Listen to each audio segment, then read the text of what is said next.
कणाद का तर्क और विवेक पर जोर आज भी प्रासंगिक है। यह हमें महत्वपूर्ण सवाल पूछने, सूचना का मूल्यांकन करने और तर्कसंगत निर्णय लेने के लिए प्रेरित करता है। यह हमें सत्य की खोज में और एक बेहतर दुनिया बनाने के प्रयास में भी मार्गदर्शन देता है। परमाणु सर्वद्रव्यस्य मूलम। अर्थ: परमाणु सभी पदार्थों का मूल है। परमाणु अविनाशी। अर्थ: परमाणु अविनाशी है। परमाणु अनंत काल तक अस्तित्व में रहता है।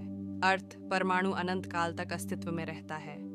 परमाणु विभिन्न संयोजनों में जुड़कर सभी प्रकार के पदार्थों का निर्माण करते हैं।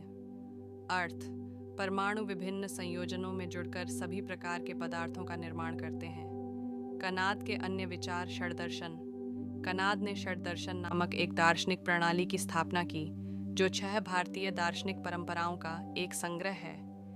इन 6 परंपराओं में वैशेषिक, न्याय, सांख्य, योग, मीमांसा और वेदांत शामिल हैं। प्रामाणिकता। कनाद ने प्रामाणिकता के सिद्धांत का प्रतिपादन किया, जो यह मानता है कि ज्ञान प्राप्त करने के लिए 4 वैध तरीकों का उपयोग किया जा सकता है: प्रत्यक्ष, डायरेक्ट परसेप्शन; अनुमान, इन्फ्रेंस; उपमान, एनालॉजी; शब्द, वर्बल टेस्टिमोनी; मोक्ष। कनाद ने मोक्ष की प्राप्ति को जीवन का सर्वोच्च लक्ष्य माना। मोक्ष एक ऐसी स्थिति है जिसमें आत्मा सभी दुखों और बंधनों से मुक्त हो जाती है। कनाद का दर्शन भारतीय दर्शन के विकास में एक महत्वपूर्ण योगदान है। उनके सिद्धांतों ने कई अन्य दार्शनिक परंपराओं को प्रभावित किया है और आज भी वैज्ञानिक और दार्शनिक दोनों के लिए प्रासंगिक हैं। परमाणुवाद। परमाणुवाद कनाद द्वारा प्रतिपादित एक दार्शनिक सिद्धांत है, जो यह मानता है कि ब्रह्मांड अनगिनत अविनाशी और अविभाज्य कणों से बना है, जिन्हें परमाणु कहा जाता है। ये परमाणु सभी पदार्थों के मूलभूत निर्माण खंड हैं और कभी नहीं बदलते या क्षय नहीं होते। कनाद के अनुसार परमाणु 3 प्रकार के होते हैं: द्रव्य परमाणु, द्रव्यात्मक परमाणु। ये परमाणु ठोस, द्रव या गैस के रूप में पदार्थ का निर्माण करते हैं। गुण परमाणु, गुणात्मक परमाणु। ये परमाणु पदार्थ के गुणों जैसे रंग, गंध और स्वाद को निर्धारित करते हैं। कर्म परमाणु, क्रियात्मक परमाणु। ये परमाणु पदार्थ की गति और परिवर्तन को निर्धारित करते हैं। परमाणु अत्यंत सूक्ष्म होते हैं, इतने छोटे कि हम उन्हें न तो अपनी आंखों से देख सकते हैं और न ही किसी उपकरण से नाप सकते हैं। वे अनंत समय तक अस्तित्व में रहते हैं और विभिन्न संयोजनों में जुड़कर सभी प्रकार के पदार्थों का निर्माण करते हैं।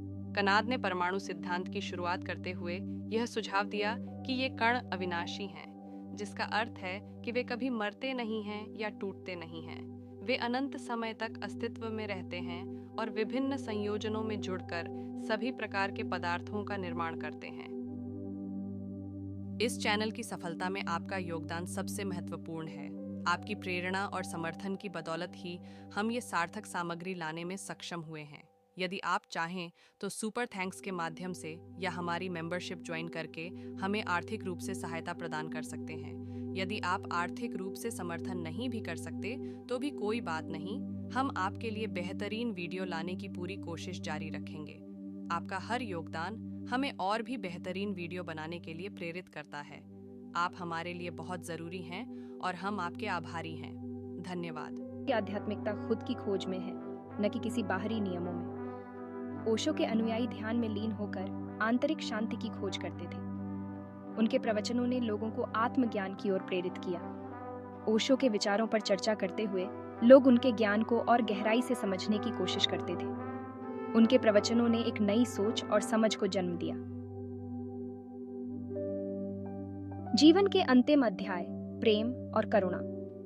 अपनी जिंदगी के आखिरी दिनों में भी ओशो ने लोगों के लिए अपना प्यार और करुणा बनाए रखी। उन्होंने हमें प्यार, ध्यान और अवेयरनेस का मैसेज दिया। उनका मानना था कि प्यार ही हर प्रॉब्लम का सॉल्यूशन है और यही हमें एक अच्छा इंसान बनाता है।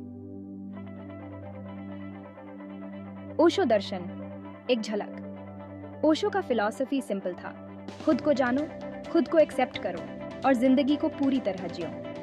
वो कहते थे कि हम सब स्पेशल हैं और हमारे अंदर अनलिमिटेड पॉसिबिलिटीज हैं। हमें बस खुद को पहचानने की जरूरत है। ध्यान, प्यार और अवेयरनेस से हम अपनी पूरी ताकत हासिल कर सकते हैं और जिंदगी को मीनिंगफुल बना सकते हैं। आत्मा की खोज, जीवन का असली उद्देश्य। यह एक ऐसा सफर है जो हमें हमारे अस्तित्व के गहरे रहस्यों की ओर ले जाता है। ओशो के अनुसार खुद को जानना ही जिंदगी का असली पर्पस है। यह जानना कि हम कौन हैं, हमारे जीवन के हर पहलू को प्रभावित करता है। जब तक हम खुद को नहीं जानते, तब तक हम जिंदगी में सच्ची खुशी और संतुष्टि नहीं पा सकते। खुद को जानने का मतलब है अपने विचारों, भावनाओं और इच्छाओं को समझना। खुद को जानना एक ऐसी जर्नी है जो हमें अपने अंदर ले जाती है और हमें जिंदगी का गहरा मतलब समझने में हेल्प करती है। यह यात्रा हमें हमारे सच्चे स्वभाव से मिलवाती है।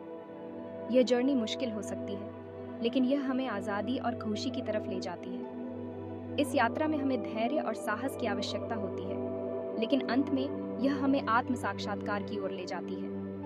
आत्म साक्षात्कार का मतलब है अपने सच्चे स्व को पहचानना और उसे स्वीकार करना। आज के लिए बस इतना ही। सब्सक्राइब और शेयर करना ना भूलें। अपने सुझाव कमेंट में ज़रूर दें। धन्यवाद। आशा है कि आपको आज की बातें पसंद आई होंगी। अगली बार फिर मिलेंगे। तब तक सुरक्षित रहें और स्वस्थ रहें। नमस्ते।